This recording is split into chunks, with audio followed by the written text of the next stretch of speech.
So thyroid cancer వచ్చినప్పుడు surgery ఎప్పుడు అవసరం పడుతుంది? మెడిసిన్స్ తో తగ్గుతుందా ఇది? థైరాయిడ్ క్యాన్సర్ కి ఉండే ఒకటే ఒక ట్రీట్మెంట్ సర్జరీ అండి.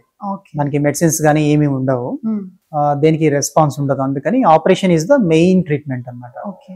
సో సర్జరీ చేసి depending on the cancer type thyroid half తీసేసేయచ్చు ఓన్లీ, అంటే ఒకవైపే. థైరాయిడ్ రైట్ లెఫ్ట్ ఉంటుంది. హెమిథైరాయిడెక్టమీ అంటారు. క్యాన్సర్ ఎప్పుడైనా చిన్నగా ఉన్నప్పుడు, లేదు క్యాన్సర్ సైజ్ పెద్దగా ఉంది, లేదంటే రెండు వైపులా స్ప్రెడ్ అయినప్పుడు కంప్లీట్ గా గ్లాండ్ తీసేస్తాం. దాన్ని టోటల్ థైరాయిడెక్టమీ అంటారు. So surgery is the main stay of treatment. ఒక్కొక్కసారి క్యాన్సర్ నెక్ లో ఉన్న లింఫ్ నోడ్స్ కూడా స్ప్రెడ్ అవుతుంది, అప్పుడు అవన్నీ కూడా క్లియర్ చేస్తాం అనమాట. దాన్ని నెక్ డిసెక్షన్ అంటారు.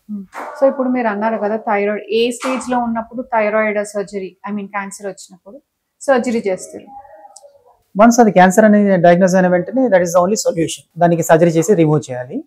బట్ క్యాన్సర్ చాలా చిన్నగా ఉంది అనుకోండి, let us say it is 1 centimeter కంటే తక్కువ ఉంది అనుకోండి, దెన్ ఓన్లీ ఒక సైడే తీసేస్తాం. రైట్ సైడ్ ఉందంటే right half of the gland remove చేస్తాం. దాన్ని హెమిథైరాయిడెక్టమీ అంటాం. జస్ట్ ఒక సింపుల్ సర్జరీ చేసేస్తే then the patient is completely cured అన్నమాట.